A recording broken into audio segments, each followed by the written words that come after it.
За хамтдаа залбирцгаая.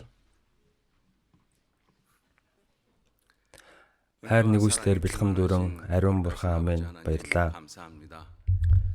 Бурхан таны эрхэм үнцэнтэй хайр нэгүслэр бид бүхэн аврагцсан.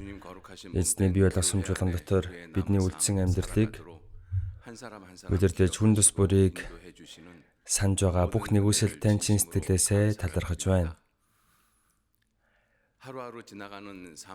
Өдөр бүр эзний бидэнд өгсөн өгөөмрөшгийг юугаар хариулах вэ гэсэн энэ үнцэнтэй сэтгэлээ алдалгүй амьдрахад үргэлж та биднийг сэрэг байлгаж өгнө. Энэ ертөнц өмнө самантай болох чинээгээр илүү зөв зохистой мөн эзэн таны үгийг илүү их зурж, эзэн таныг илүү их дуурайгаад амьдрахад та хүн тус бүрийг дурсан санж удирдах өгнө. Энэ ертөнцийн хоосон, утга учиргүй мөнгөний нүглээр дүүрэн зүйлсүүдээс бидний сэтгэл зүрхийг та хамгаалж өгнө. Үргэлж эзэн таныг бодож, үргэлж бурхан таны хийдэг ажлыг санаж, үлдсэн амьдралаараа бурхан таныг алдаршуулад амьдрахад та бид бүхнийг удирдах өгөөрэй. Бид эзэнд итгэж энэ газар дээр гიშгэд амьдарч байгаа билээ. Бидний итгэж байгаа эзний үг, эзний амьдрал, мөн эзний дүр төрх ямар байсан бэ гэдгийг үргэлж санаж, мөн тэр бидний амьдралтай, миний амьдралтай ямар холбоотой вэ гэдгийг үргэлж бодоод амьдрахад та бид бүгдийг ухааруулж өгнө. Бид бүхэнд ухааруулж биднийг удирдаарай. Өнөөдөр ч та хоёроо гайхалтай нэгүслэр ахын дүүсийг маань нэг газар хамттан цуглуулсан чин сэтгэлээсээ талархаж байна. Энэ цаг мөчид бид бүхний зайлшгүй ухаарах ёстой үгнүүдийг та ухааруулж, бид бүхний сэтгэл зүрхэнд бичиж өгч, энэ үг бидний амьдралыг өөрчилж, Бурхныг алдаршуулж, Бурхны нэгүсэл ижлэгдэн амьдрахад та бид бүгдэд тусалж, бид бүгдийг удирдах өгөөч хэмээн хүсэж байна. Янз бүрийн шалтгаанаас болоод оролцож чадахгүй байгаа ахын дүүстэй эзэм та хамт байж, ариун сүнсээрээ анхаарч, эзний нэгүсэл хайрыг мартахгүй амьдрахад нь та удирдах өгөөч хэмээн хүсэж байна. Энэ нэг цагийг бүрэн эзэн ариун сүнс танд татгаж байна. Та хамт байж бидэнд туслаарай. Танд талархан Есүсийн нэрээр гуйн залбирлаа. Амен.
박수 치고 싶으시죠? За алгацчмаар байгаа ч те. 박수 한번 칩시다. За нэг алгацчи. 예, 귀한 찬송. За их сайхан магтандууд болж өгсөнд их баярлалаа. 예, 우리 요한복음 7장 За 찾겠습니다. өдөр Иохан 7-оос харъя.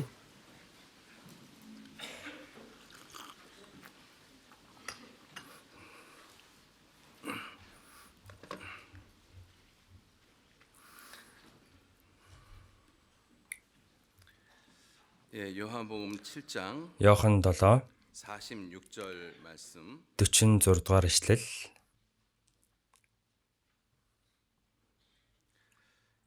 예, 46절 찾으셨으면 46 за олсон бол энэ ганц үгийг хамтдаа уншийе.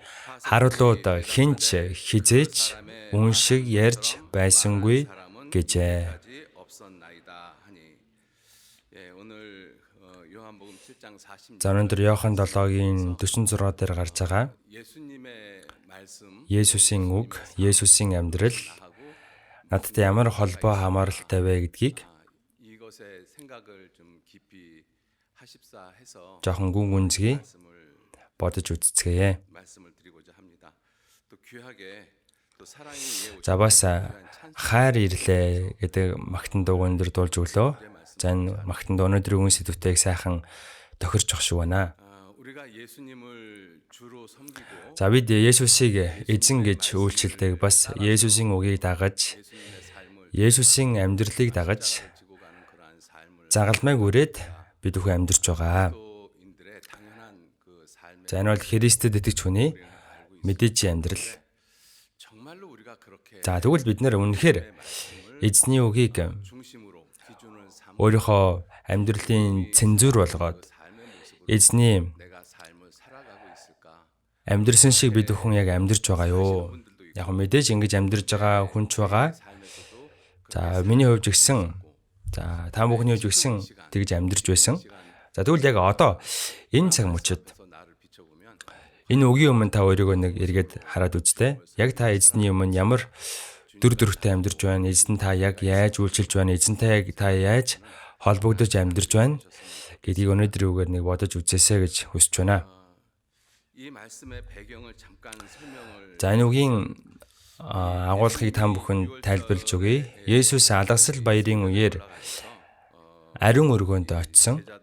제자들에게 또 백성들에게 За тэр үед шамнартай болон ард иргэдэд маш олон үг альцсан. Тэр үед тэрүүн дахилч нар болон фарисеучуд Есүсийг барих гад 차례 시도 олон удаа оролдож байсан. 손을 대지 못. За гэхдээ хинч түүнийг бариаггүй. Учир нь түүний цаг хараахан болоогүй байлаа гэж Библиэлд гарч байгаа. 그러한 모습 가운데서도 백성들이 예수님에 대해서 이렇게 저렇게 이야기하는 모습들이 За энэ үед болохоор 시작을 했어요. ард түмэн Есүсийн талаар янз зараар одоо ярьж эхэлсэн. 그리스도가 메시아가 За үнэхээр Христ 정말 구약 성경에서 보내주신 메시아 그 메시아가 오신다고 해도 ирнэ гэсэн. Хуучин гэрэн дээр явуулна гэж явуулсан Месиа ирнэ гэсэн. Гэхдээ энэ тэмдгээс илүү олон тэмдгийг үйлдэнэ гэж үү гэж Иохан 7-гийн 31 дээр гарч байгаа. 이 백성들의 마음이 차츰차츰 За тэгээд ард түмний сэтгэл 바뀌어지는 бага багаар Есүс рүү хандаж байгааг тэрүүн дахилчнаар фарисеучуд харж байсан. За тэгээд тэд нар нэгсэндээ төгссөн. Яагаад вэ? Яагаад гэвэл өөрсдийнхөө шашныхаа эрх дарахыг алдахгүй гэсэндээ имээсэн байна. Тийм учраас харуулуудыг явуулаад наад Есүсийг бариад ирээ гэд тушаасан байна. За тэгээд харуулууд Есүсийг барихаар Есүсийн өмнө ирсэн. Гэхдээ Есүс тэр үед ямар үг айлдаж байсан бэ гэвэл хэн нэгэн цангаж байгаа бол над руу ирж уух тун надад итгэсэн хүнээс бичвэрийн дагуу амийн усны голууд урсах болно гэдэг үгийг Есүс хэлжсэн. Үнийг харуулуу сонссон. 예수님을 붙잡지 않고 За тэгээд Есүсийг байрлалгүйгээр хоосон гартай фарисеучуд болон 40 тахилч нар дээр хурж ирсэн байна. 사속들이 자, тэгээд 대제사장들과 바리새인들에게로 오니 Тэгээд харуулууд ахлах тахилч нар ба фарисеучуд нар ирэхэд 물었으니 та нар түүнийг яагаад авч ирсэнгүй вэ гэж асуусан. 왜 못 잡아왔느냐? Яагаад түүнийг бариагүй вэ? 이 하속들이 Тэгсэн чинь харуулууд маш гайхалтай үгийг хэлсэн те. 예, 우리가 못 잡아온 이유가 있습니다. За бид нар түүнийг бариагүй шалтгаан байгаа.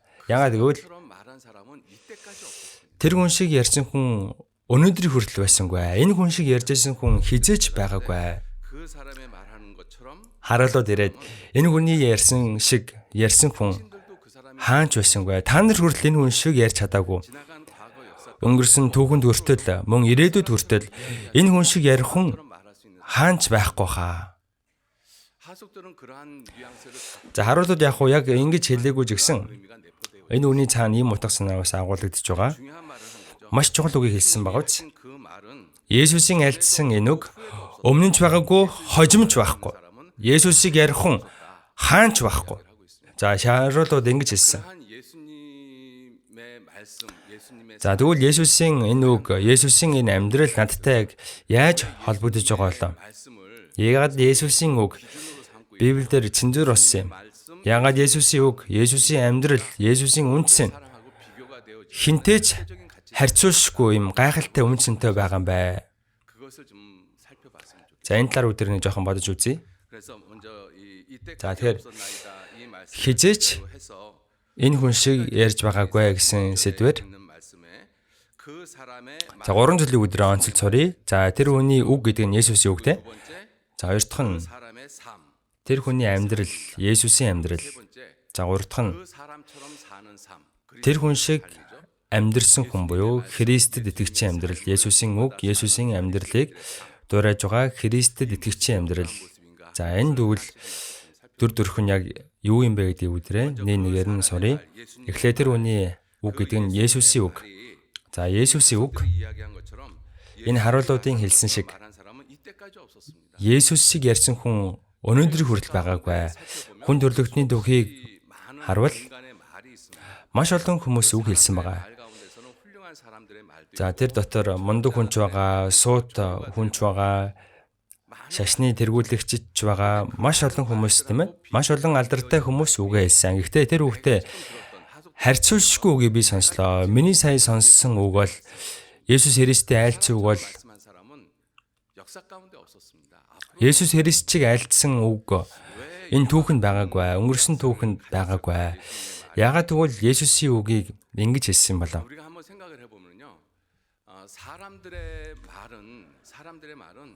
За хүний үг бол хүний сэтгэлийг хөдлөх хүчтэй байдаг. За зарим хүмүүсийн үгийг сонсоод үзвэл бас энэ ертөнцийн ч гэсэн энэ ертөнцийн дуунууд за шүлэг хүртэл хүний сэтгэлийг огшоогоо, хүний сэтгэлийг уяраагаад хүний нүднээс нулимс туслуулдаг. За энэ өөрөө үгийн хүч. За ертөнцийн юм үг зөндөө байдаг. Хүний бичсэн шүлгэн дотор гоё шүлэг, бас хүний сэтгэлийг хөдөлгөх, хүний сэтгэлийг огшоох, хүний бодлыг өөрчлөх ийм үгнүүд зөндөө байдаг. За гэхдээ хүний хэлсэн үгийг сураад үзэх юм бол хүний хэлсэн үг маш хэцүү байдаг. Ялангуяа энэ гүн ухаанчдын хэлсэн үг, философчдын хэлсэн үгнүүд яг юу хэлээд байгааг нь мэдэгддэггүй те. За энэ шашны тэргүүлэгчдийн хэлсэн үгс ялгаагүй. За хэд хэдэн үгийг ингээд сураад үзэх юм бол бид бүхний одоо сайн мэддэг метафизик, физик. За нэг жирийн хүмүүс хүртэл тийм ээ амьдралдаа хэрэгэлдэг. Гэхдээ метафизик, физик энэ үгийг ер нь тайлбарлаж чадах уу? Надад л их хэцүү. Платоны идеал онол. За философи судалдаг хүмүүсийн бодлохоор энэ Платоны идеал онолын талаар бас тийм ээ гарч ирдэг. Энэ идеал онол гэдэг нь бас юу юм бол бүү мэд. Шартер бас ингэж хэлсэн. Оршихуй бас мөн чанар. Оршихуй гэдэг нь юу вэ? Мөн чанар гэдэг нь яг юу вэ? За ертөнцийн хүмүүсийн хэлсэн үг их богинохон гэхдээ цаана маш гүн утгатай байдаг. За утгыг ингэж бүр задлж сурж гүн уухгүй л бол ойлгоход их хэцүү байдаг шүү дээ. За бас нүдэнд харагдаж байгаа бүх материалын зүйлс хоосон. Гэхдээ бид нар ийм үг хэрэглээд байдаг тийм. За ертөнцийн за хүмүүсийн хэлсэн гүн ухаанчдын шашны зүтгэлтнүүдийн хүний сэтгэлийг хөдөлгөх, хүний амьдралын туршлага. За ингээд маш олон гоё сайхан өгнүүд байдаг.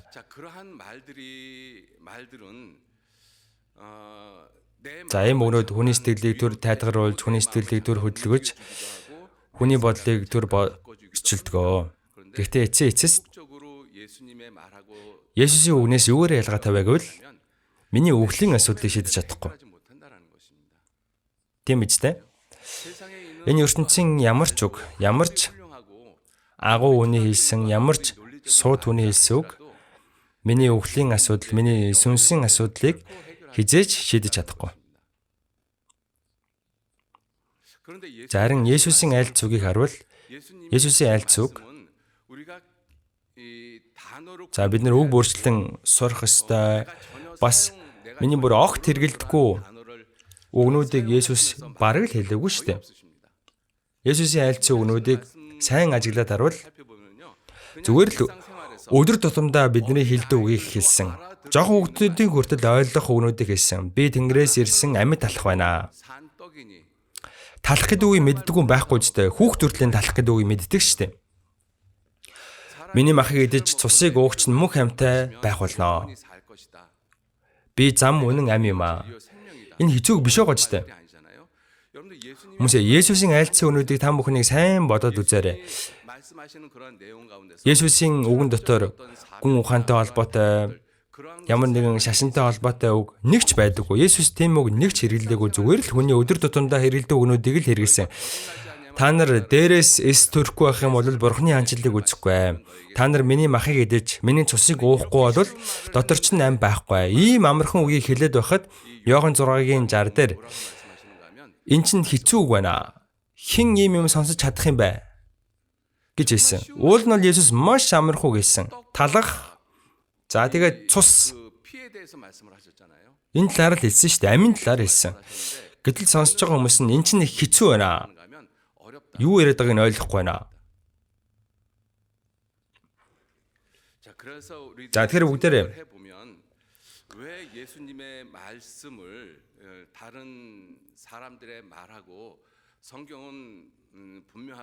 яагаад Есүсийн айлцсан үг бусд хүмүүсийн үгнээс ялгаатай байгаа вэ? За Есүсийн айлц үг хичнээн амархан байсан ч Есүсийн айлц үг амархан байсан ч гэсэн хүч чадалтай. Ямар хүч чадалтай юм бэ? Амийн үг хүч чадалтай. Гэхдээ Есүсийн үг амьтай. Тийм биз дээ? Бурхны үг амьд бөгөөд идэвхтэй гэсэн. Бурхны үг өөрөө амьтай.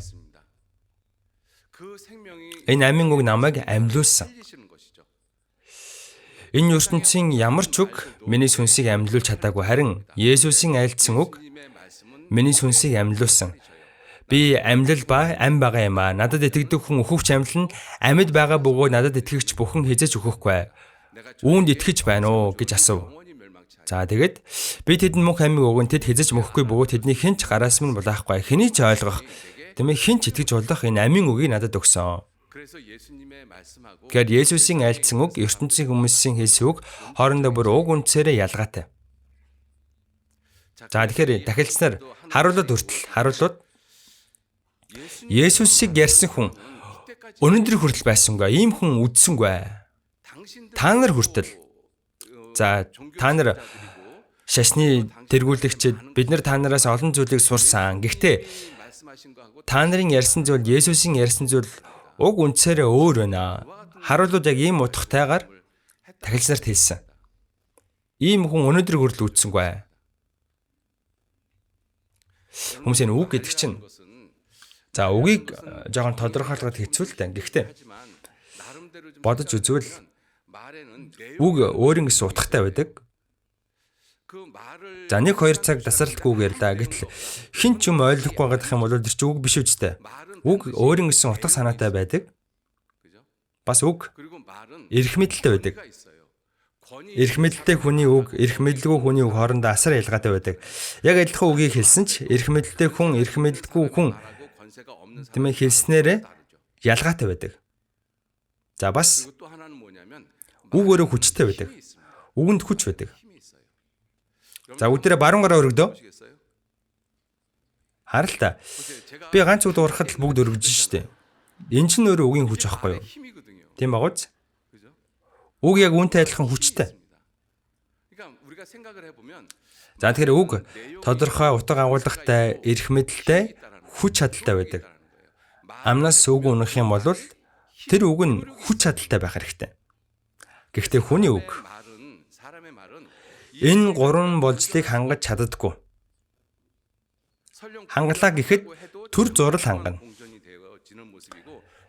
За тэгэд хүний сүнсэнд ягаад ч нөлөөлж чадахгүй. За хүний үг утга агуулгатай байдаг. За тэгсэн хэрнээ эрх мэдлгүй. Эрх мэдлгүй байгаа гэдэг. За эгэл жирийн хүмүүс хичнээн сайхан үг хэлсэн ч тэр нь эрх мэдэлтэй хүний үг биш л болвол ертөнцийн нэг хягтар нөлөөлдөггүй шүү дээ. За ихтэй нөлөө бүхий эрх мэдэлтэй хүн их энгийн үг хэллээ гэж бодъё л тоо. Тэгм бол тэр шууд ертөнцид одоо ингээд нөлөөлнө. Жишээлх юм бол уул бол уул, ус нь ус. За нэг над шиг хүн хэлвэл хин ч нэг тоод сонсохгүй. За харин нэг эрх мэдэлтэй хүн маш энгийн үг хэллээ. Уул бол уул, ус бол ус.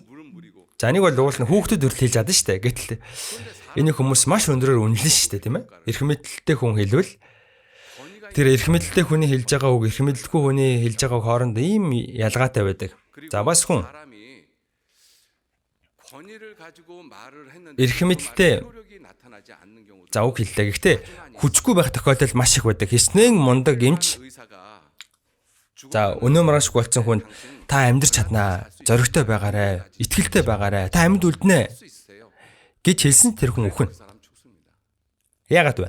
Яагаад гэвэл тэр хүний үгэнд хүч байхгүй юм чинь.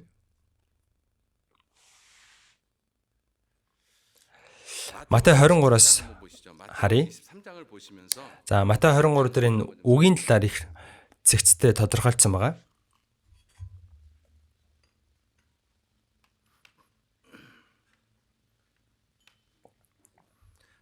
Матай 23 Есүс шашны тэргүүлэгчдэд энэ үгийг хандаж хэлсэн. За энэ үгнээс үгийн утга агуулга, үгийн эрх мэдэл, бас үгийн хүч. Энэ талаар та бүхэн бодонгоо энэ үгийг уншия. За 3-ыг би уншия. Тиймээс тэдний хэлсэн болгоныг та нар үйлд сах. Харин тэдний үйл хэргийн дагуу бүү үйлд тэд ярьдагч түүнийгээ эсвүүлддэг. Тэд үүрэхэд бэрх хүнд ачаа баглаж хүмүүсийн мөрөн дээр тавьдаг атлаа өөрсдөө үүнд хуруугач хүрэхийг хүсдэггүй. Тэд хамаг үйлсээ хүмүүст харуулахын тулд хийдэг бөгөөд магнем ба гарын сахиусаа өргөсгөж унжлаг уртсгадаг. Тэд найр наадмын хомер синагогуудад тэргүүн суудалд залрах, гудамж зээл дээр хүндлүүлэн мэдлүүлэх, багшаа гэж хүмүүсээр дуудуулах дуртай ажээ. 13 Хоёр нүрд хуулийн багш нар ба фарисеучуд та нар золгүй. Учир нь та нар хүмүүсээс Тэнгэрийн хаанчлалыг хаадаг. Та нар өөрсдөө ч ордоггүй, орох гэснийг ч оруулдаггүй. 15 Хоёр нүрд хуулийн багш нар ба фарисеучуд та нар золгүй. Та нар ганц хүний араас ч болов тэнгис газаргүй хөндлөн гул явсаар шинэ итгэлтэн болгохдоо түүнийг өөрсдөөсөө 2 дахин дор томын хүү болгодог ажээ.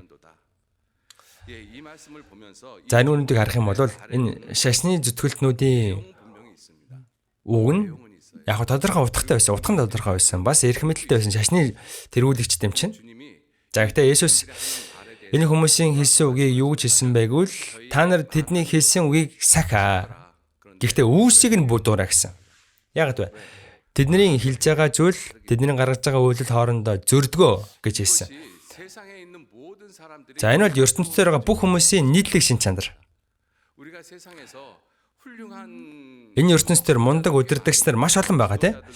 Мундаг урлагийн хүмүүс ч олон байгаа, гүн ухаатнууд ч олон байгаа. Гэхдээ тэр хүмүүсийн хувийн амьдрал руу ороод үзэх юм бол үнэхээр ичмэр зүйлсүүд олон байдаг. Ялангуяа энэ бэлгийн хувьд бол их завхарцсан хүмүүс.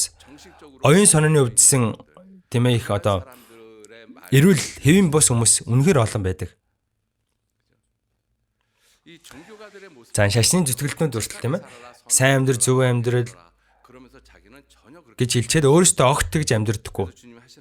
За Есүс тэднэр ярьдагч түүнийг эсвүүлддэг гэж хэлсэн. Тэгэхээр тэдний хэлсэн үг нь утга агуулгатай хэрнээ үгэнд нь ямар ч хүч байдаггүй. За энэ бол ертөнцийн хүмүүсийн нийтлэг шин чанар ахнэ. За ийм ертөнцийн хүмүүсийн бас ийм шашны зүтгэлтнүүдийн үгний хажууд бол Есүсийн үг утган тодорхой. Эрх мэдэлтэй. Бас үг нь хүчтэй. 이것이 세 가지. Есүсийн айлдсан өгөөд энэ гурван болцлыг үгийн гурван болцлыг гурвуулангийн хангасан. 여러분들 예수님께서 말씀을 하시지 않습니까? За Есүсийн айлдсан үг бүр эрх мэдэлтэй байсан. Яг эрх мэдэлтэй нэгэн шиг Есүс ярьсан. Матай 5, 6, 7 7장 산상 дээр Есүс уулан дээрх сургаалаа зааж дуусчаад 백성들과 제자들이 예수님의 за шамнар болон ард дэргэд Есүсийн сургаалыг сонсчоод Матай 7 дээр юу гэж хэлсэн бэ гэвэл сургаалынхаа дараа энэ хүн яг эрх мэдэлтэй нэгэн шиг бидэнд зааж байна. 지금까지 들었던 Өнөөдрийг хүртэл ийм үг сонсч байсангүй гэж хэлж байгаа. За бүгдээрээ Матай 7-оос олж харъя. Матай 7.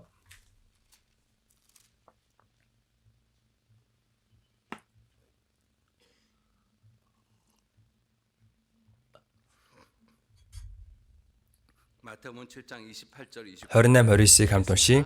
Тэгээд Есүсийг эдгээр үгээ гүйцэн мэгцэн ард олон сургаалыг нь гайхаж байлаа. Учир нь тэрээр тэдний хуулийн багш нар шиг бус харин эрх мэдэлтэй нэгэн шиг тэдэнд зааж байв. 같지 아니함일러라. 가르치시는 것이 Эрх мэдэлтэй нэгэн шиг зааж байваа. 권세.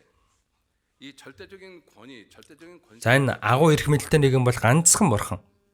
예수님이 하시는 말씀은 그 하나님께로부터. Тэгэхээр Есүсийн хэлсэн үг дандаа бурханаас ирж байсан. 그래서 예수님은 Тэгэхээр Есүс 하실 때 아주 단정 үгээ хэлэхдээ 많이 하셔요. тийм ээ маш чухал өнүүдийг хэлсэн. 것이죠.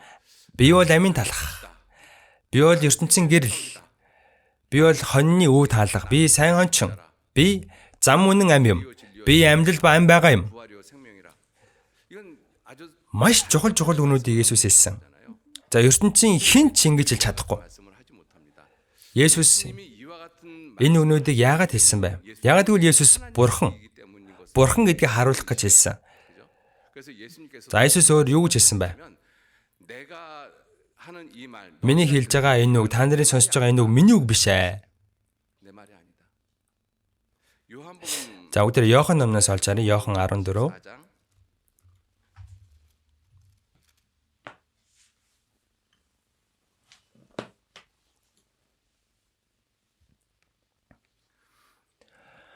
Иохан 14-ийн 10. Би эцгийн дотор, эцэг миний дотор байгаа гэдэгт чи итгэхгүй байна уу? Миний та нарт хэлж байгаа үгийг би өөрөөсөө хэлээгүй. Харин миний дотор оршигч эцэг үйлсээ хийж байгаа юм. 안에 계셔 그의 일을 하시는 것이라. За Есүсийн хийж байгаа зүйл, 내가 지금 너희 Есүсийн айлдж байгаа үг. Миний та нарт айлдж байгаа энэ үг 내가 스스로 миний өөрийн маань хэлээд байгаа үг биш ээ. Харин миний дотор оршигч эцэг үйлсээ хийж байгаа юм а гэж хэлсэн. 그러니까 За тэгэхээр тийм учраас Есүсийн үг эрх мэдэлтэй байсан. Яагаад вэ? Бурханыг болохоор. За 24 дээрээс ингэж гарч байна. 24-ийг хамт уншъя. Намайг эс хайрлагч нь үгийг минь сахихгүй. Та нарын сонсож байгаа үг минийх биш, харин намайг илгээсэн эцгийнх билээ. 보내신 아버지의 말씀이니라. Та нарын сонсож байгаа энэ үг миний үг биш 내 ээ. 말이 아니고 Харин намайг илгээсэн 보내신 너희가 하나님. та нарын бурхан гэж итгэдэг тэр эцгийн үг юм аа. Тэгэхээр Есүсийн үг эрх мэдэлтэй байсан. 그러니까 예수님이 가르치셨을 Есүс заах үед 때 백성들이 ард түмэн юу ухаарсан байг вэ? Энэ хүний айлдж байгаа үг хуулийн багш нар фарисеучуудын 세상에 유명한 사람 хэлж байгаа үгнээс өөр байна. Зааж байгаа нь яг эрх мэдэлтэй нэгэн шиг байна. Яагаад вэ? 예수님 Яагаад гэвэл Есүсийн дотроос гарч ирж байгаа үнүүд дандаа бурхны үг байсан. Есүсийн үг тэгэхээр ийм эрх мэдэлтэй байсан байна. Энэ нөлөө бүхий, нөлөөтэй байсан. За бас Есүсийн үг нь юу байсан бэ? Есүсийн үг утга нэг тодорхой байсан, ойлгомжтой байсан. 여러분들 За энэ Библийг уншаад үзвэл 세상의 책을 읽다가 보면 за энэ ертөнцийн одоо номыг уншаад үзвэл за нэг хүн одоо нэг ном бичихтэй маш олон ингэ сэдвэр бичдэг тийм. 그런데 대부분의 За гэхдээ дийлэх хүмүүс өөрсдийнхөө бичиж байгаа энэ сэдвээс нэг хальж одоо өөр сэдв рүү хазааж чаддаггүй. 자기가 알고 있는 지식의 Өөрийнхөө мэдж байгаа мэдлэг, өөрийнхөө мэдж байгаа энэ цар хүрээнд мэдлэгийнхаа цар хүрээнд баригдаж л бичдэг. Гэхдээ Библийг уншаад үзвэл Есүсийг ийм олон салбарын талаар, ийм олон сэдвийн талаар тийм ээ бичсэн ном байхгүй. Есүс үхэл болон ам, ерөөл ба хараал, деважим, там, гэрэл, харанхуй, гим нүгэл 죄에 대한 말씀. Есүс маш олон талаар маш олон сэдвээр үг хэлсэн. 그런 예수님의 Гэхдээ Есүсийн хэлсэн үг нийтлэг нэг шинжтэй. За тэр нийтлэг шинж нь дандаа амийг голчилсан. 예수님의 Есүсийн үг үргэлж амийг голчилсан байдаг. 대해서 말씀을 하십니다. За Есүсийн альцсан үгэнд 내가 би тэдэнд мөнх амийг өгнө. Тэд хэзээ ч мөхөхгүй. Үгийг минь сахидах хүн 하나님께 за Есүс ингэж хэлсэн. Үгийг минь сахидах хүн үхлийг хизээж амсахгүй. 죽음을 맛보지 아니할 Хизээж үхэхгүй. 예수님이 말씀하시는 그 내용 Тэгэхээр Есүсийн айлдсан үгнүүдийн гол санаа нь дандаа тийм ээ амьтаа болгох байсан. Амийг Есүс дандаа голчилдог байсан. Иохан 5:39 дээр та нар бичрүүдэд мөнх ам бий гэж боддог тул тэдний нэгтэлдэг. Тэдгээр намайг гэрчилдэг билээ. 나에 대해서 증거하는 것입니다. 성경에 Библиэр маш олон үг гарч байгаа тийм. Хуучин гэрээ, шин гэрээ бүгд нь ингээд ухаад судлаад үзвэл 성경에 있는 그 모든 주제는 энэ Библийн агуулга энэ ертөнцийн ямар ч номноос илүү өргөн цар хүрээтэй, өргөн том сэдвүүтэй бичигдсэн. Гэхдээ энэ том өргөн сэдвийн гол цөм нь Есүс Христ. За Есүсийн айлдсан үгний гол санаа нь ам байсан. Есүсийн үг зүгээр нэг хий ooсон ингэж 하시는 그러한 말씀이 아니라 яригдж байгаа л замхрах 주제. үг биш. Үнэхээр тодорхой байсан, 예수님의 бас эрх мэдэлтэй байсан, хүч чадалтай байсан. 내용이 있지 않습니까? 그리고 또 하나가 뭐냐면 효력이 있어요. За Есүсийн үг бас хүч чадалтай тийм. 여러분들 우리가 이성 За сайн мэдээний 4 номын уншаад үзвэл 이 바다의 풍랑이 далайд давлгаалдах үед за Есүс самнартайгаа далай дээр явж байхад Есүс ядраад унтсан. Тэр үед ингээд давлгаалдаг тийм. Тэр үед самнар нь Есүсийг сэрээдэг. Эзэн минь ээ. 주님 우리가 Бидний сүрхэн танд хамаагүй гэж үү? Тэр үед Есүс босч ирээд чимээгүй намд гэж хэлсэн. 인전하라 파도요 고요하라 이렇게 말씀하시니까 Тэр үед тэр дорой бүх юм намгүй болсон. За үнийг харсан самнар нь ингэж хэлдэг тийм. Тэр юу н хэн юм бэ? Тэр хэн болоод 누구길래 түүний үгээр салхи нуур хүртэл түүн дуулууртай байгаа юм бай. 순종하는 거 Үг нь хүчтэй гоц. 있잖아요. 그죠? 여러분들 우리가 Жомсоо бид нар шиг хүмүүс салхи сатгалж байхад салхиа зогсох юм бол салхи зогсох уу? Харин Есүсийн үг тийм хүчтэй байсан. Үхээ 4 онцсон байсан Лазарын өмнө ирчээд өмнөхөн өнөрчөөсөн Лазарын өмнө зогсчоод Лазараа гараад ирээ гэж ганц үг дуурахад Лазар гараад ирсэн. 효력이 있지 않습니까? Амьлаад гараад ирсэн. Ийм нөлөө бүхий байна, ийм хүчтэй байна. 문둥병자 Уян өвчтэй хүнд өртөл эзэн ингэж хэлсэн. Би хүсэж байна. Цэвэрш. 깨끗함을 받 Тэр даруй тэрээр уян өвчнөөс цэвэршжээ. Матай намдэр ингэж гарч байгаа. 말씀하십니다. Саавчтай нэг хүнийг 4 хүн тийм ээ Есүсийн байсан айлын дээврийг нь хуулж байгаа доошо болгосон. Тэр үед Есүс тэр хүүд хүмүн нүгэлч нь уучлагдсан. 주님은 이와 같은 Эзэн энэ үнүүдийг зүгээр нэг хэлээгүй. 그렇게 말씀 Ингэж хэлэхүү 그 말씀의 효력이 түүний үгийн хүч чадал шууд илэрч байсан. 그러니까 예수님의 말씀은 Тэгэхээр Есүсийн үг 내용이 агуулгын тодорхой байсан, эрх мэдэлтэй байсан, хүч чадалтай байсан. Энэ үгийн гурван болцлыг Есүсийн үг дандаа хангаж байсан. Тийм агууч? 자 그래서 우리는 성경에서 늘 Тэгэхээр Библиэр юу гэж байн гардаг вэ гэвэл Бурхны үг амьд, идэвхтэй. 이 말씀이 내 Энэ үг миний сүнсийг амьлуулсан. Хүмүүсээ та бүхний сүнс там руу орхосоор аргагүйсэн таны сүнс яаж өрн дахиж амьдсан бэлээ? Хүний үгээр амьдсан уу? Гүн ухаан сулж байгаа таны сүнс дахин амьдсан уу? Уран зохиол сулж байгаа таны үг дахин амьдсан уу? 내 영혼이 살아났습니까? Үгүй ч дээ.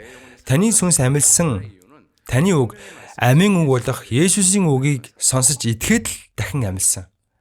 Есүсийн үг ийм хүчтэй. Тийм биз дээ. 자 그러한 그 모습을 가지고 이 그 하석들이 예수님이 За харуулууд Есүсийн хэлсэн үгийг сонссон дээ. Цангасан хүн байвал над руу ирж угтун. Надад итгэгчийн дотроос амийн усны гол урсах болно. 같이 그 배에서 생수의 강이 흘러나리라. Харуулууд энэ үгийг анх удаа сонссон. Энэ юу нэг хэн болоод ингэж хэлээд байгаа юм болоо. Ингэж бүр гайхсан. 이 그러한 예수님의 그러한 Тэгэхээр Есүсийн энэ үг 이 대제사 энэ тэргүүнд дахилчнаар фарисеучуудыг хүртэл бүр гайхтал 특히 내 сонсогдсон. нүгэлч нь уучлагдсан гэж хэлэхэд хүртэл фарисеучуд дотор энэ хүн ер нь хэн болоод ингэж хэлж байгаа юм болоо? Би болон эцэг нэг юм а гэж хэлсэн те. За энэ үед нийлээд евдээчүүд Есүсийг алахыг оролцсон те. За ийм эрх мэдэлтэй, ийм утхан тодорхой, ийм хүч чадалтай үг Есүсийн үг. Яг гэвэл Есүс Тэнгэрээс бууж ирсэн. Иохан 8:23 дээр ингэж хэлсэн. Та нар доороос, би дээрээс. Та нар энэ ертөнцийнх, би энэ ертөнцийнх биш ээ. Ингэж хэлсэн. Иохан 3:31 дээр дээрээс ирэгч нь бүхний дээр байдаг. Газраас ирэгч нь газрынх бөгөөд газрын тухайд ярьдаг. Тэнгэрээс ирэгч бүхний дээр байдаг. Тэгэхээр бид нэр газрын хэмжээ газрын талаар ярихаас аргагүй. Хичнээн ухаантай, хичнээн мэдлэгтэй, хичнээн чадвартай байсан ч тэр үний үг чинь дандаа л газрын үг. Тэр үний хэлсэн бүх үг газар дээр л бичигдэнэ. Газар дээр бичигдсэн үг яг хуу цаг хугацаа өнгөрөх юм бол замхраал алга болно шүү дээ. Харин Есүсийн үг үгтэй нь тэнгэрт мөнхөд бат огтчээ гэж гарч байгаа. Хүмүүс энэ үг тэгвэл миний амьдралтай ямар холбоотой юм болоо? Утхан тодорхой, эрх мэдэлтэй, хүч чадалтай энэ үг. Энэ үгийг би зураад амьдарч байгаа.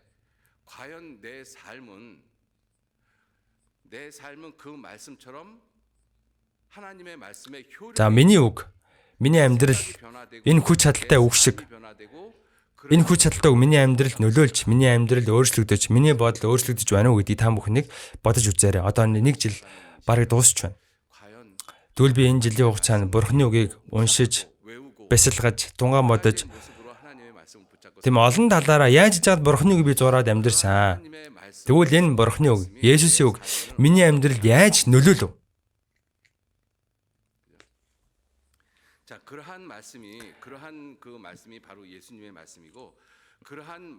За энэ үг махбод одоод ирсэн нэг юм бол Есүс өөрөө. За Есүсийн амьдрал үгийг тэр чигээрээ амьдралаараа ил гаргасан. За Есүсийн амьдралыг одоо томоор хоёр төрөлд хувааж болно. Эхнийх нь юу вэ гэвэл Есүсийн амьдралын дүр төрх, амьдралынхаа дүр төрхөөс юуг мэдэж болох вэ гэвэл Есүс үргэлж бичвэрийн дагуу амьдарч ирсэн. Үг махбод олоод ирсэн нэгэн гэж хэлсэн те. За тэр нэгэн бичвэрийн дагуу ирсэн. Есүс хуучин гэрэн дээр томилогдсон байсан, бичигдсэн байсан үгийн дагуу ирсэн. Энэ талаар Матай 1 дээр гарч байгаа.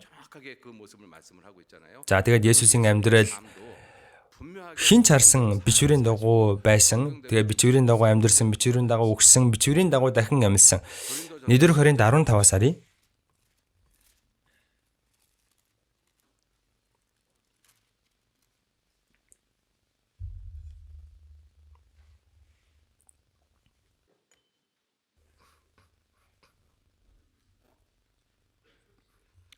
Нийдэр 20-15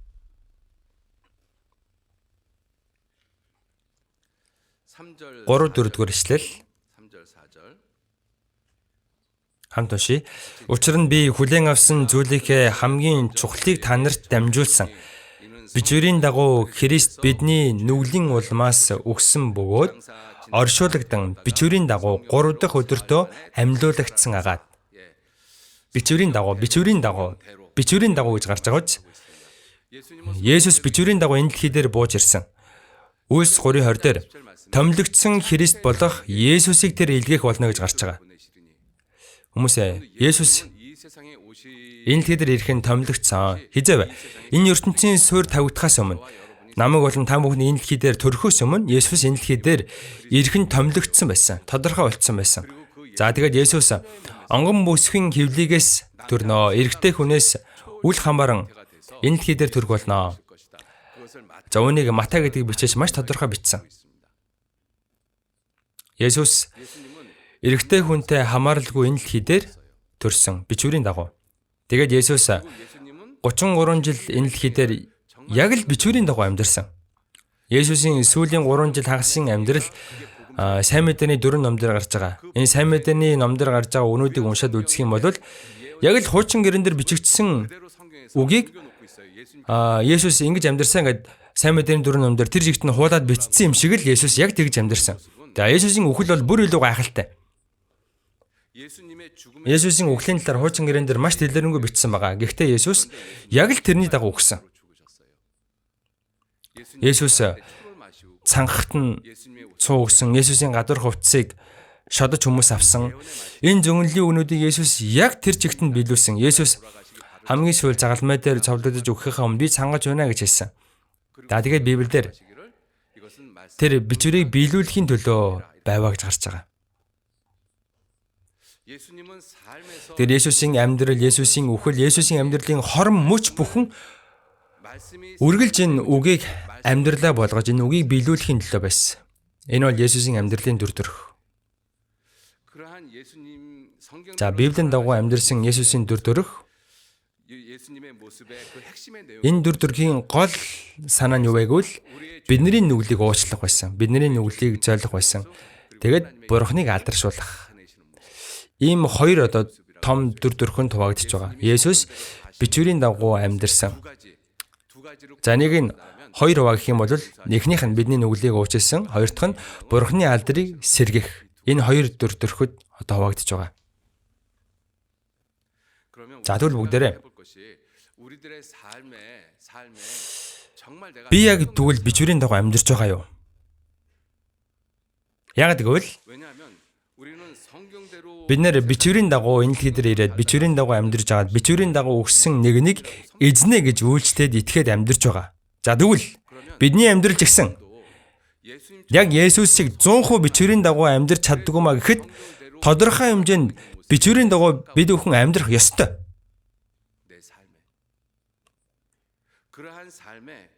За ингэж амьдрахад юу хамгийн чухал вэ гэвэл эхлээд золилт нүглээ уучлуулах хэрэгтэй. За бид нэр нүглээ уучлуулсан. За бид нэр хүний нүглийг уучлах чадахгүй. Бид нэр энэ золилтын сайн мэдээг харин тарааж чадна. За бичвэрийн дагуу амьдарч байгаа хүний хамгийн ихний дүр төрх сайн мэдээг тараах. Есүс дахин амьсныхаа дараа шавнартаа үзэгдээд гардах, сориу, хэвлэдэх ормоо харуулнгаа юу гэж хэлсэн бэлээ? Амар амгалан та нарт байх болтугай. За дараа нь эцэг намайг илгээсний адил би бас та нарыг илгээнэ. Ягаад эзэн биднийг ертөнц рүү илгээсэн бэ? Эзний ажлыг хий гэж. Эзэн энэ золилтыг гүйцэлдүүлсэн учраас энэ золилтыг тунхаглаж биднийг ертөнц рүү илгээсэн. За тэгвэл бид нар ч гэсэн ертөнцийн энэ бичвэрийн дагуу энэ сайн мэдээг тарааж амьдрах ёстой. Энэ бичвэрийн гол зорилго бол сайн мэдээг тараах. Христэд итгэгчийн амьдралын гол цөм зорилго нь сайн мэдээг тараах. Гэхдээ бид нэр энэ амьдрал дээр энэ сайн мэдээг тараах зорилгоо ихэвчлэн мартдаг. Ихэнх тохиолдолд мартсан явж байдаг. За нөхөрлөлт эрэхтэй. Тийм ээ, дөрвийн нөхөрлөлт эрэхтэй, эсрэг нөхөрлөлт эрэхтэй. Зуны санаарт оролцохдоо. Энэ зорилгоо бид бүхэн мартаад яваад байдаг. Энийг хийх ёстой гэдэг нэг тийм ээ үүрэг төдий ойлгоол яваад байдаг. Хэсгийн нөхөрлөлд явах ёстой шалтгаанаа мэдэхгүй байж л очиод оролцоод байдаг. За бид нар ингэж амьдрах ёстой хамгийн том шалтгаан юу вэ гэвэл эзний бидэнд даалгасан энэ сайн мэдээ тараах үүрэг ал байгаа учраас. Энэ сайн мэдээ тараах ажлыг би хайнга хийгээл хөнгөн тооцоол юу ч бодохгүй байлаа. Тэгсэн хэрнээ нэг нөхөрлөл очиод их гоё байлаа гэж хэллээ гэж бодъё л та. Яг юунаас олж та гоё байлаа гэж хэлв? Зүгээр тань гоё байсан болохоор, тань сонирхолтой байсан болохоор хүмүүс ийм сонирхол, ийм өөрийгөө хөгжих зүйл ертөнцийн хамаагүй их байгаа шүү дээ. Бид нэр нөхөрлөлт тийм ээ өөрийгөө хөгжих гэж очдөг юм уу? Үгүй ч дээ. За Есүс бичвэрийн дагуу амьдрсан хамгийн том зорилго нь нүглийг золихын тулд байсан. Бидний нүглийг уучлахын тулд байсан. За түүний дараах хоёр дахь зорилго нь эцгийг алдаршуулах байсан. Иохан 17:1 дээр Есүс ингэж хэлсэн. Есүс Тэнгэрүүд мэлмийн өргөн аава цаг нь ирлээ. Хүүн таныг алдаршуулахын тулд хүүгээ та алдаршуулаач. Хий гэж надад өгсөн ажлыг тань гүйцэтгэн би таныг газар дээр алдаршуулваа. Аава ертөнцөөс өмнө тантай хамт надад байсан сүр жавхлангаар одоо та намайг өөрийнхөө өмнө алдаршуулаач. За Есүс яг үхэхээ өмнө залбирсан. Юу гэж залбирсан байна? Эцгээ таны алдар, та алдаршаач. За тэгвэл Библийн дагуу амьдрсан Есүсийн амьдрал эцгээ алдаршуулах байсан гол зорилго нь. За тэгвэл бидний амьдрал бид нар ч бичвэрийн дагуу амьдарж байгаа. За тэгвэл бидний амьдралын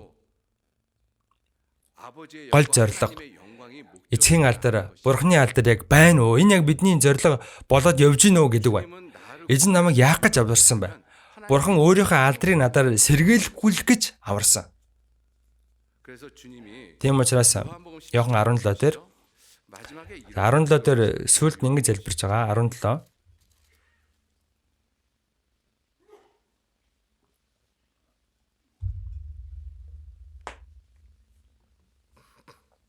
요한복음 17장 Иохан 17 24 24절 말씀 24절 хамт уншия. Аав минь надад өгсөн хүмүүст тань миний байдаг газарт надтай хамт байж сүр жавхланг минь үзээсэй гэж би хүсэж байна. Тэр сүр жавхланг та надад өгсөн билээ. Учир нь ертөнцийн сураас өмнө та намайг хайрлсан. Энэ бол Есүсийн залбирлын сүүлийн хэсэг. ертөнцийн сураас өмнө надад өгнө гэж амласан алдар байгаа шүү дээ. Тэрийн алдраа та надад үзүүлээч гэсэн. За бид нэр алдар дундах алдрыг харна гэж ярьдаг тийм. Тэгэхээр бидний амьдрал яг Есүсийг гэрчилж, Бурхан Аавыгаа алдаршуулж одоо явах хэрэгтэй. Энэ бол мэдээжин зүйл. За Есүсийн амьдралын бас нэг дүр төрх нь юу вэ гэвэл Есүс бүх хүнд үлгэр жишээ байсан. Иохан 13-ын 1-дэр энэ ертөнцөөс салж эцэг өөдөө очих цаг нь босныг мэдээд дэлхийд байгаа өөрийн хүмүүсийг хайрлан тэднийг эцэг хүртэл хайрлаваа. Тэгээд Есүс савнырахын хөлийг угаасан. Тэгингээ юу гэж хэлсэн бэлээ? Би та нарт жишээ үзүүлсэн юм аа. Тийм учраас та нар ч гэсэн бие биенийхээ хөлийг угаах нь зөвөө. Есүс үлгэр жишээ үзүүлсэн. Үлгэр жишээ байсан.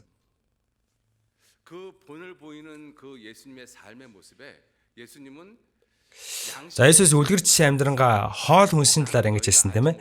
Та нарын мэдэхгүй хоол надад бий. Хүний хамгийн чухал зүйл бол хоол хүнс. Хоол хүнс байхгүй бол хүн үхэн. Ийм чухал хоолны талаар Есүс хэлэнгээ.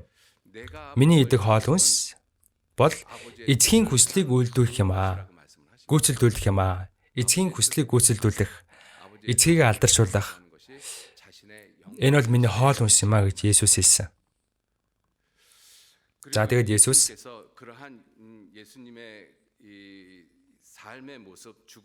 Есүсийн амьдрал, Есүсийн үхэл дандаа үлгэр жишээ байсан. Есүсийн амьдрал ч өөрөө үлгэр жишээ байсан. Есүсийн үхэл ч үлгэр жишээ байсан. Ингэж Есүс үлгэр жишээ үзүүлж энэ дэлхий дээр амьдарсан. Бид нэр Есүсийг дуурайж энэ дэлхий дээр амьдарч байгаа. Илж Паул хүртэл би Христийг дуурайдаг шиг намайг дуурайцгаа гэсэн.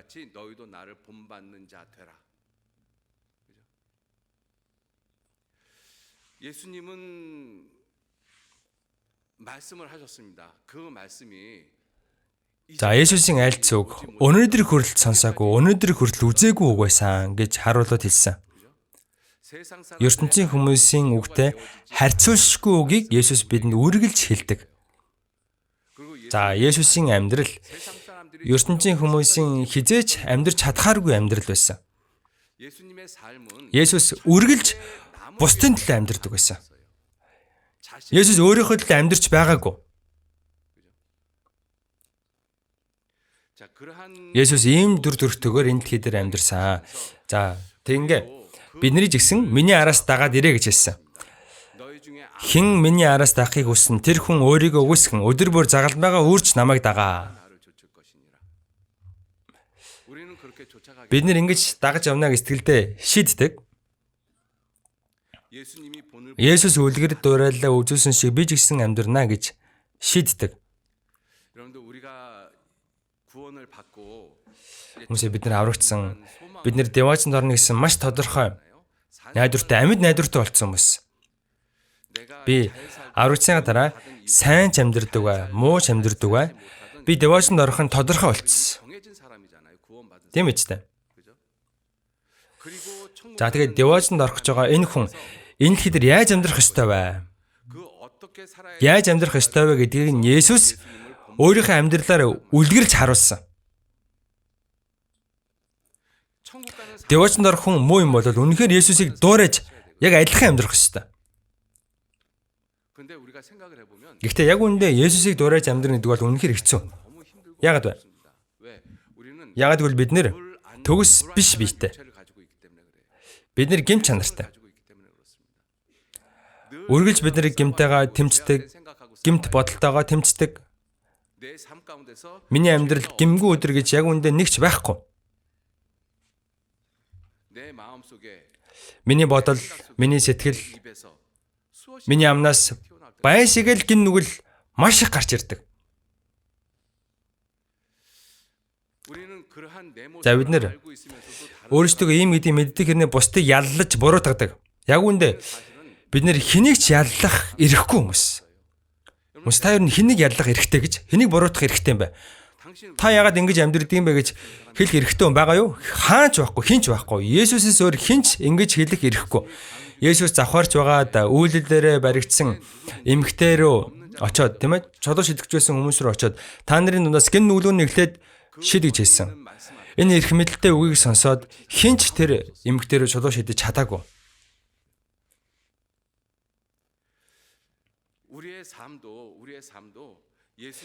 Бидний амьдрал гэсэн Есүсийг дуурайвал миний амьдрал Есүсийг гим зэмгүй байж чаднаа.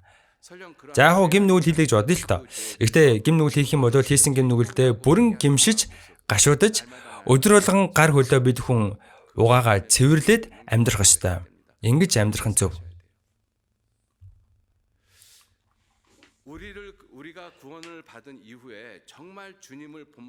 За аврагцсангаа дараа эзнийг дуурайж амьдрахын тулд эзэн бидний өмнөх хүнийг, хуучин хүнийг тайлж яад бидний шинэ хүн болгосон. Шинэ хүнийг бидэнд өмсгсөн. 20 дугаар Коринт 5:17 дээр тиймээс хэн нэг нь Христ дотор байвал тэрээр шинэ бүтээл мөн харагтун хуучны нь өнгөрч шинэ болсон байна.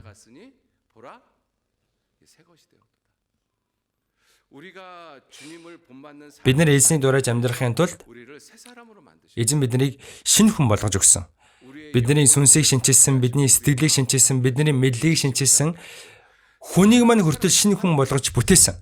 Бидэнд шинэ амийг өгсөн. Мөнхийн ам, өгөөшгүй мөнх амьтаа болгосон. Тэгээ шинэ амьд замаар биднийг явуулж байна. Шинэ эзэн дотор мань ороод ирсэн. Шинэ тушаал дотор мань ороод ирсэн. Би шинэ дууг дуулж байна. Шинэ хүчтэй болсон. Бүх зүйлийг мань шинчилчихэд одоо чи шинэ хүн шиг амьдраа гэсэн.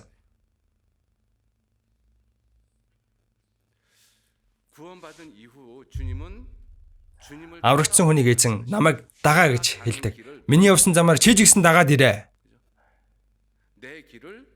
Миний туулсан замаар чи ч гэсэн туул. За бид нар ер нь эзний явсан замаар яаж явж чадах юм бэ? Ийм гим нүгэлтэй биетэйгээрээ. Тийм биз дээ. Энэ гим нүгэлтэй биетэйгээрээ бид нар дагаж явж чадахгүй учраас эзэн биднийг шинчилсэн. Бүх тал дээр мань биднийг шинчилчихсэн. За би өөрийгөө харахад хуучин хүн маань яг хэвээрээ байгаа. Гэхдээ эзэн намайг шинчилчихсэн. Шинэ хүн гэж харж байгаа. Харагтун хуучин нь өнгөрч шинэ болсон байна. За тэгээд бидэнд энэ ертөнцид найдвараа битгий тавиа. Тэр ертөнц буюу мөнхийн деважинд найдвараа тавьж амьдраа гэд биднийг амьд найдвартай болгосон. Аврагдахаас өмнө бид нар ертөнцийн зүйлдэл найдаж амьдрдаг байсан. Энэ ертөнцийн яавал илүү сайхан амьдрах уу? Яавал илүү сайхныг өмсөх үү? Яавал илүү сайхныг идэх үү? Ингэж бид нар ертөнцийн зүйл найдаж амьдрдаг байсан. Харин аврагдсны дараа дахин төрснөөхөө дараа бид нар амьд найдвартай болсон. Энэ амьд найдвар энэ ертөнцийн найдвараас өөр. Мөнхийн деважинд орно гэсэн найдвар. Тийм найдварыг бидэнд өгсөн. Нэр штэ.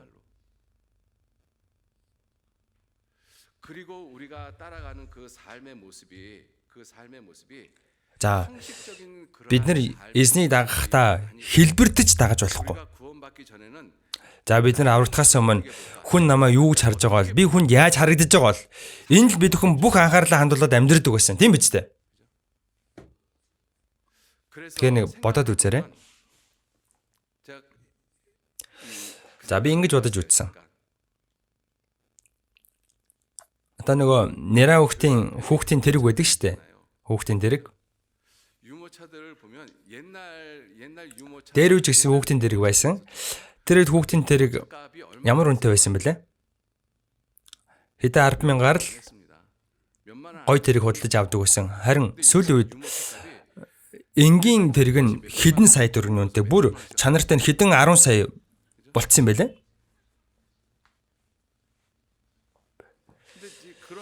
За тэрийг харчаад би юу гэж бодсон байггүй л тэр хэдэн 10 сая төгрөгийн үнэтэй хүүхдийн тэрэгэн дээр байгаа хүүхэд хэдэн 10 сая төгрөгийн үнэтэй тэрэгэн дээр байгаа гэдэг өөрөө мэдж байгаа болов? Юу ч мэдэхгүй шүү дээ.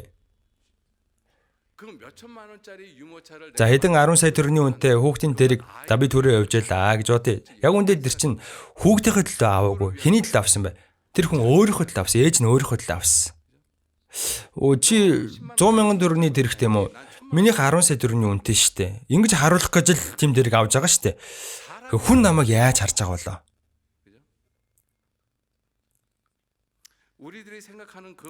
Бид нэр үргэлж тийм ээ ингэж боддог байсан.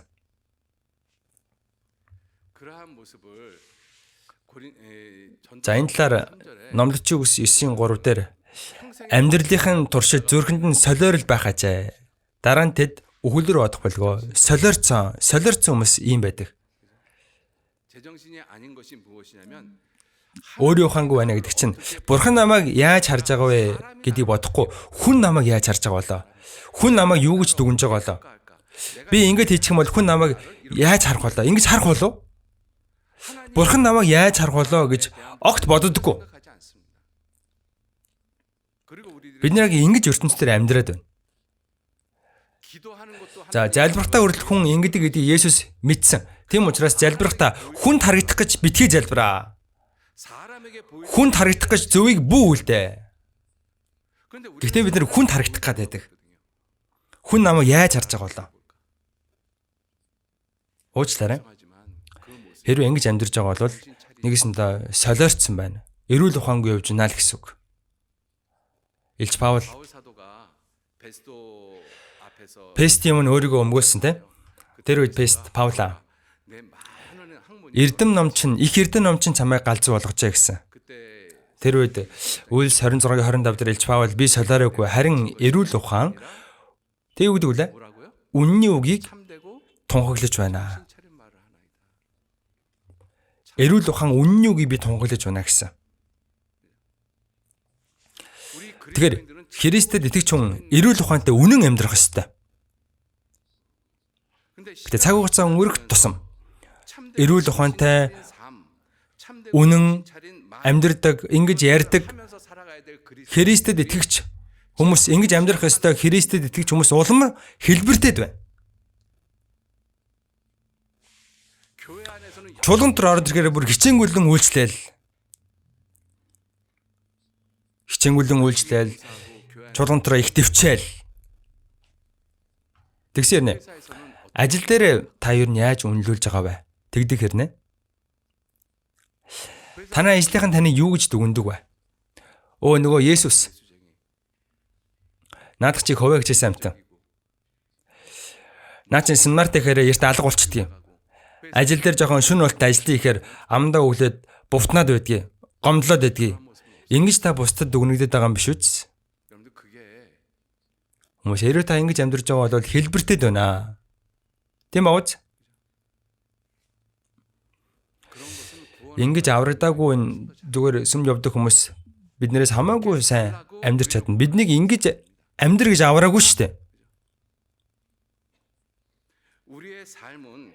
Бидний амьдрал чуулган дотор дэвчдэг шиг, үйлчлдэг шиг, хайрладаг шиг, яг л гэртээ, яг л ажил дээр ийм л байх хэрэгтэй. Сүмдөр байдаг шиг л байх хэрэгтэй. Есүсийн амьдрал. Есүс хэлбэртжсэн үү? Хүмүүсийн өмнө ингэж нэг үйл гаргачаал хүмүүс Хүмүүсээс өөр газар нэг өөр үйл гаргаад ингэж амьдраагүй шүү дээ. Есүс ингэж нэг ч удаа заагаагүй байхад бид нар яагаад ингэж амьдраад байгаа юм болоо? Есүс бидэнд нэг ч удаа ингэж заагаагүй шүү дээ.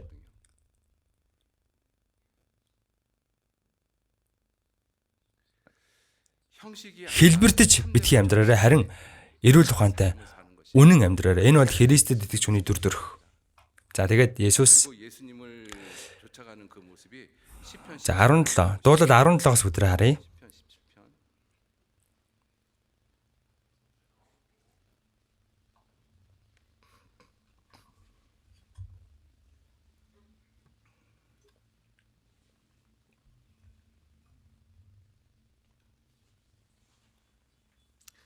시편 17편 10절 말씀 10-аас ахуулаад би уншийе. Баглагдаж өөхөндөө баригдсан тэднэр гэдэг нь одоо дээр нь гарч байгаа хормоо хүмүүсийг хэлж байгаа. Баглагдаж өөхөндөө баригдсан гэдэг нь за юу гэсэн үг вэ гэвэл энэ нь 마음을 막음이며 одоо өөртөө түгжигдэж дараа нь өөрийн тогтвортой байдал эд баялаг их цанд автсан гэсэн үг. Тэрэндээ баригдсан гэсэн үг. Энэ тийм утгатай үг. Өөхөндөө баригдсан гэдэг нь 내가 за баян 있고 эсвэл одоо доктортой тайван 그런데 그것에 байлаа. Тэрэндээ гэхдээ би өөрөө баригдчихлаа. 그래서 남한테 Тэгээ бусдад золиослож чадахгүй, бусдын төлөө амьдрий гэж бодохгүй, бусдыг уушлая гэж бодохгүй, бусдыг хайрлаж гэж бодохгүй. 그게 자기 기름에 잠겼다라고 Ингэж амьдарч байгаа бол та өөрийнхөө өөхөнд баригдсан байна гэсэн үг. За тэгээ яадаг гэж байна. Бардам амаар ярихаачаа. 위에 걸어가는 Алхан бүрд маань биднийг хүрээлж 저희가 газар дунгах гэж харцаа тогтоодог, олзоо тасчиж хаяхыг хүсдэг арслан мэд тэд нар нууц 그 газруудад гитдэг залуу арслан мэд юм. 은밀한 곳에 엎드린 젊은 사자 같습니다. Энэ ертөнцийг хэлээд байна шүү дээ, тэ? Босооч эзэн тэдэнтэй тулж доош унгаач сэтгэлийг минь ил дээр хормоо хүнээс авраач 14. Энэ амьдралд хувай хүртсэн ертөнцийн хүмүүсээс эзэн та мутраараа авраач. Тэдний хөвлийг та эрдэнцээрээ дүүргдэг билээ. Тэд өөр хүүхдүүддээ сэтгэл хангалуун байж, өв хөрөнгө өөрсдийн баялагуудыг нэлэх хүүхдүүддээ үлдээдэг юм. 남은 산업을 그 어린 아이들에게 유전한 자들입니다. За ертөнцийн хүмүүс ингэж амьдардаг. Тийм биз дээ? 세상은 Бурхны мэдгүй хүмүүс ингэж амьдардаг. Бурхан угаасаа ингэж амьдргээд орхисон. Гэхдээ 정말 үнэхээр Христийг дуурайж байгаа хүн яаж амьдрах ёстой вэ гэвэл 15-ыг хамт уншийе. Харин би зөв шударгаар таны нүрийг харна. Би сэрэгтэй таны дүр төрхөнд сэтгэл хангалуун байх болно. ертөнцийн хүмүүс ингэж амьдарч байсан ч ертөнцийнхэн ингэж амьдарч байсан ч эзэн минь би таныхаа дүр төрхөнд сэтгэл хангалуун байна. 그것이 예수 Энд чинь Есүс Христийг дуурайж байгаа амьдрал. Есүс 예수님께서는 이 세상에서 энэ ертөнцийн тулаанд ялагдаагүй. Есүс тулаанд ялсан, Есүс ялагч. Есүс загалмай дээр цовдлогдож өгсөнтэй. Энд чинь Есүс ялагдсан гэсэн үг биш. 지셨다라고 생각하십니까? 아니에요. Есүс харин ч бүр ил давуу ялсан. Хамгийн сүүлд нь юу гэж хэлсэн бэлээ? Би яллаа. Би дийллээ. Гүйцэлдлээ. Бүгд гүйцэлдлээ. 예수님은 Есүс энэ дэлхийн ертөнц болон диаволтой тэмцэх тулаанд ялсан. Есүс ертөнцид ялагдаагүй. Гэтэл бид нар яагаад Есүсийг дуурайж байгаа, Есүсийг дагаж байгаа бид нар яагаад ертөнцид ийм их ялагдаад байдаг юм бэ? Жохон хэцүү юм тохиолдохоор шантраал. Тэгдэг үстэй. Хүмүүсээ Есүс загалмайг өөрж авангаа. Загалмайг өөрөөр эцэг хүртэл өөрөж авсан. Яагаад вэ? Ялах гад. 이기시려고 Есүс 이루셔야 할 Голготын толгой дээр гарч агаад бүгдийг гүйцэлдүүлэх ёстой байсан. Загалмай дээр цовдлогдоод бүх тулаанд ялахын төлөө Есүс загалмайг замаа дуустал үрэж авсан. Бид нэр эзэндээ үйлдэж байгаа дунд нь олон удаа бууж өгдөг, шантардаг. Гэхдээ босох хэрэгтэй. Босоорой. Тийм биз дээ. Аврагдсан бидэнд өгсөн итгэл бол ертөнцид ялагдах итгэл биш. 1-р Иохан 5:4 дээр ертөнцийг ялсан ялалт нь бидний итгэл болоо гэсэн. Христэд итгэх итгэл. Христэд итгэсэн хүн энэ ертөнцийн хэцүү хүнд амьдрдаг гэсэн ертөнцийн юм шантраал ингээл босъё гэж бодохгүй байгаа бол ертөнцид нэгэсэндээ ялагдаад явж байна гэсэн. Хүмүүсээ Есүс ертөнцид ялагдаагүй шүү дээ. ертөнцийг ялсан. Тийм биз дээ.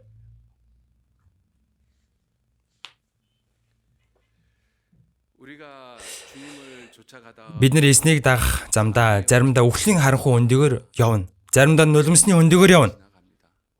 Заримдаа үхий гэж бодох үе гэсэн бидэнд санагдана. Хэцүү хүнд үе бидэнд олон тохиолдно.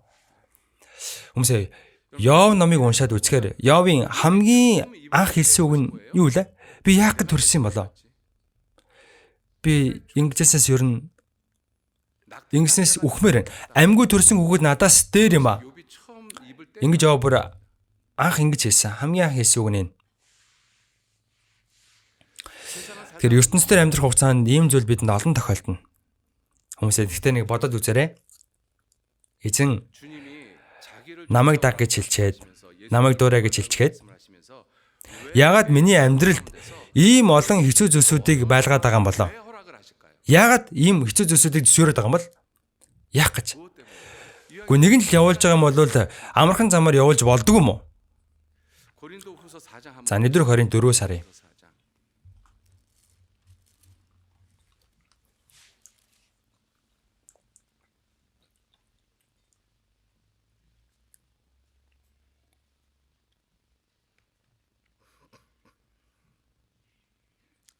고린도후서 4장 7절 말씀. 7-оос эхлүүлээд уншия. 2-р Коринт 4:7. Давмгай хүч нь биднийх биш. Харин Бурханых гэдгийг харуулахын тулд бид энэхүү эрдэнсийг шавар савнуудад тээдэг. Бид бүх талаар дарамтлагдавч няцардаггүй, сандардагч зөхөрдөггүй, хавчигддагч хаягддаггүй, цохигддагч мөхдөггүй. Бид биедээ Есүсийн үхлийг үргэлж тээж явдаг. Ингэснээр Есүсийн ам бидний бид илэрхийлэгдэх болно. Бид бүх талаар дарамтлагдавч. За бүх талаараа дарамтлагдах үе байдаг. Яагаад ийм зүйлийг зөвшөөрдөг юм бэ? Бүх талаараа дарамтлагдавч няцардаггүй амьдралаар амьдарч үзье гэж ингэж дарамтанд оруулдаг байна шүү дээ. Өнөөдөр хүртэл ингэж амьдарч чадаагүй. Өнөөдөр хүртэл бүх талаараа дарамтлагдах юм бол шантраал яхан мэдхэ болол гацаал хой сууждаг байсан. Өнөөдөр хүртэл та ингэж амьдардаг байсан. Гэхдээ үүнээс биш дахиж битгий ингэж амьдраа. Тэгж хэлж байгаа үстэй. Амьдралд давчдах зүйл олон гарч ирнэ. Тэр болгонд бид бүхэн цөхрөө шантраад амьдрдаг байсан. Ягаад миний хийж байгаа болгон бүтэхгүй байгаа юм бол? Ягаад миний амьдрал баян ийм байдгийн болоо? Тэгэл бид бүхэн цөхөрчдөг байсан. Гэхдээ өнөөдөр хүртэл яг ингэж амьдрсан. Гэхдээ одооноос хойш битгий ингэж амьдраа гэж. Сандардагч битгий цөхрөө. Ягаад бидний эзэн Есүс өөрөө тэгж амьдрсан. Хавчигддагч хаягддаггүй. Сайн мэдээг тарааж хахад бид бүхэн маш их хавчигддаг тийм. Тэгээ бид нэр заримдаа шантардаг. Дахиж чам сайн мэдээ тарахгүй. За гэхдээ эзэн энэ сайн мэдээг эцэг хүртэл тараа гэж хэлсэн. Яг л эзэн энэ сайн мэдээг эцэг хүртэл өрөөж явсан болохоор бид нэр хавчигдлаа гэд шантарч болохгүй. Бид нэр хавчигдсан ч хаягдахгүй. Зохигдогч мөхгүй. Ийм зүйлсүүдийг бидэнд яагаад зөвшөөрөд байгаа юм бэ? Өнөөдөр хүртэл амьдарч байгаагаараа нэг амьдарч үзье гэд. Одооноос ахвалан Есүсийг харуулад ингэж хэлсэн. Хинч хизээч үүн шиг ярьж байсангүй. Өнөөдөр хүртэл би ингэж амьдарч үзээгүй. Өнөөдөр хүртэл би ертөнцийг ялж үзээгүй. Өнөөдөр хүртэл би эзнийг бүрэн дүрэн дүр төрхөөр дагаж чадаагүй. Гэхдээ одооноос ахвалан би ингэж амьдрахгүй. гэж шийдэх хэрэгтэй.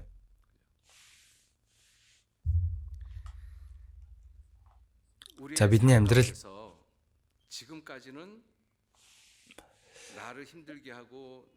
намайг зовоосон, намайг гомдоосон зүйлсүүд гарах болгонд бид нар яаж хийж байгааг өвшөө авахгүй л өөдөөс нь үздэг байсан.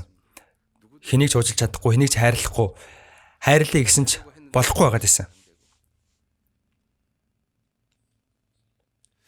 Гэтэ энэ бол миний өнгөрсөн амьдрал, харин одооноос хавлан шинээр амьдраа гэж байна. Өндөр хүртэл та нэг ч удаа бүрэн дүрэн дуулууртай амьдарч үзээгүй болвол одооноос хавлан нэг бүрэн дүрэн дуулууртай амьдарч үзээрэй. Тийм биз дээ? Ингэж амьдраа гэж хэлж байна.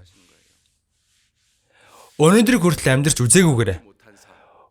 Өнөөдрийг хүртэл амьдарч үзээгүйгээрээ. Өнөөдрийг хүртэл хайрлж үзээгүйгээрээ. Өнөөдрийг хүртэл уучлж үзээгүйгээрээ. одооноос хавлан тийм ээ амьдрч үзье гэж байна. Өөрөөр амьдрч үзье гэж байна.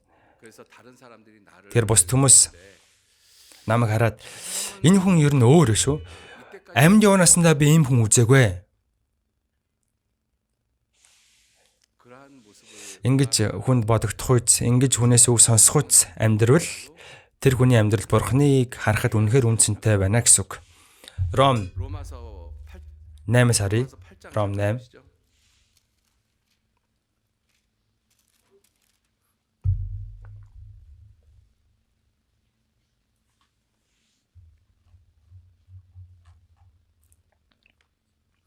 Ром 8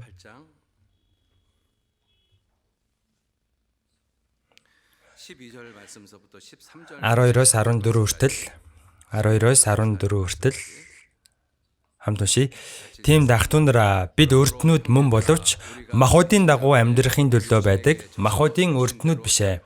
Хэрв та нар махуудын дагуу амьдрал үхэн харин та нар сүнсээр биеийн үлсийг үхэл төрөгвөл амьдрах болно. Учир нь Бурхны сүнсээр удирдуулж байгаа хүмүүр Бурхны хөвгүүд юм. Та нар махуудынхаа дагуу амьдрал гарцаагүй үхнэ. Махуудтай ялагдаж махуудаараа битгий амьдраа. Өнөөдрийг хүртэл махуудаараа амьдарч махуудтай ялагдсан. Тийм биз дээ. Гэтэ одооноос хавлан шинээр амьдраа. Эзний өмнө. Ингэж шийдэх хэрэгтэй.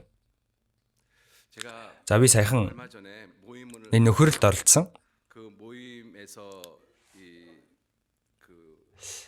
За тэр нөхөрлөлтөөр ямар үг заасан байггүй л Матай 6-гийн 33. Харин эхлээд Бурхны хаанчлал ба зөвхт байдлыг нь хайгтун тэгвэл энэ бүхнийг та нарт нэмж өгөх болно. За энэ үгийг заачаал хоорондоо ингэ нөхөрлөж исэн. За тэгсэн чинь яг 50 орчим настай хүний гэрчил ярих ээлж нь ирсэн. Тэгсэн чинь шууд ингэж хэлсэн. За одоо энэ үгийн дагуу би амьдрья. Энэ хүн ганцхан ингэж л хэлсэн. Гэхдээ энэ үгийг сонсоход надад юу гэж санагдсан байг вэ? Яг л нэг баатар илдээ гаргаж ирээд үхтлээ тултыг, үхтлээ байлдээ гэж хэлж байгаа юм шиг надад мэдрэгдсэн. Одооноос хол би ингэж амьдрнаа. Хүмүүсээ тэр хүний нэрийг баатар гэдэг.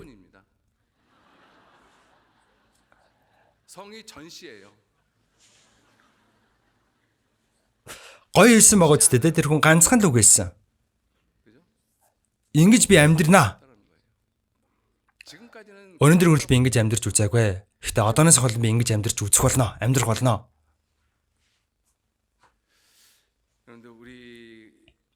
Энэ харуулуудын Есүсийн талаар хэлсэн үгийг та бүхэн нэг сайн бодоод үзээрэй. Хинч хизээч үн шиг ярьж байсангүй. Хинч хизээч энэ хүн шиг амьдарч байгаагүй. Бид нэр түүнийг өөрийнхөө эзэн болгоод үйлчлээд амьдарч байгаа. Гэхдээ ийм Христэд итгэгч би өнөөдрийг хүртэл амьдарч байгаагаараа амьдрах хэрэгтэй үстэй. Би ч гэсэн ингэж амьдрах хэрэгтэй биш гэж үү? Бүгд ингэж нэг амьдарч үзье. Энэ ертөнц Эзэн дахин ирэх өдрийг хүртэл хэцүү байна. Бүр хэцүү болно. Угаасаа тэхээс рүү аргагүй. Ягаад гэвэл бидний амрах газар тусдаа байгаа. Тэгэхээр эзэн ирэх өдрийг хүртэл энэ дэлхий дээр тийм ээ маш их өмнө самуунтай байна. Бүр илүү зовно, бүр илүү хэцүү болно. Угаасаа энэ ертөнцийн амьдрал ингээл өнгөрнө. Бид нэр ингэж амьдрсан ч энэ ертөнцийн амьдрал дуусна, тэгж амьдрсан ч энэ ертөнцийн амьдрал дуусна. Тэгэхээр нэгэнт өгөх нь ойлгомжтой юм чинь эзний төлөө амьдарж байгаад явсан хамаагүй дээр үстэй. Бүгдээрээ сэтгэлдээ нэг удаа шийдцгээе. Угаасаа л нэг насны амьдрал өнгөрөөл одно. Эргэлзэж тэнэгэлзэлгүйгээр нэг удаа бүгдээрээ сэтгэлдээ дөрвтойхон шийдэ. Өнөөдрийг хүртэл амьдарч байгаагүйгээр өнөөдрийг хүртэл хайрлж байгаагүйгээр өнөөдрийг хүртэл дуулууртай байж үзээгүйгээр өнөөдрөөс холон тэгж амьдарч үзье. Эзэн намайг яаж удирдахыг, эзэн надад яаж туслахыг харъя. За өнөөдөр 5 минутын өмнө дуусгая. За орон нутагт байгаа ахын дүүс маань бичлэгээ шууд битгий хаагаарай. Зарлал хэлнэ, бас өвлийн цугларалтын нээлтийн бичлэг үзүүлнэ. Өвлийн цугларалтын бичлэг 2 минут 22 секунд, дараа нь нийт итгэгчдийн нөхөрлөлийн үдшийн нээлтийн бичлэг байгаа. За тэгэхээр залбираад шууд өвлийн цугларалтын бичлэгээ үзээд тэгээд магтандаа дуулъя. За магтандаа дууссан дараа нийт итгэгчдийн нөхөрлөлийн үдшийн бичлэг үзнэ. За тэгэхээр суудлаасаа босоод шууд битгий гараасаа гэж хүсэж байна. Залбирцгаая. Эзэн таны гайхалтай хайр нэгүсэл чин сэтгэлээсээ талархаж байна. Эзэн та энэ дэлхий дээр амьдарсан. Та эзний хүслийг гүйцэлдүүлээд эцгийг алдаршуулад амьдарсан. Эзний амьдрал миний амьдралтай холбогдоход та бид бүхнийг сэрэг байлгаж удирдах өгнө. Бид амьдралаараа нэг ч удаа амьдарч үзээгүйгээр, нэг ч удаа хийж үзээгүйгээр эзэндээ үйлчлээд одооноос хавлан амьдрахад хүн тус бүрийг та удирдах өгнө. Бидний амьдралаар зөвхөн Бурхан таны суу алдар ишлэгдэж, эзэн таны сайн мэдээ тунхаглагдаасай гэж биднийг та эцэг хүртэл удирдах зурч өгнө.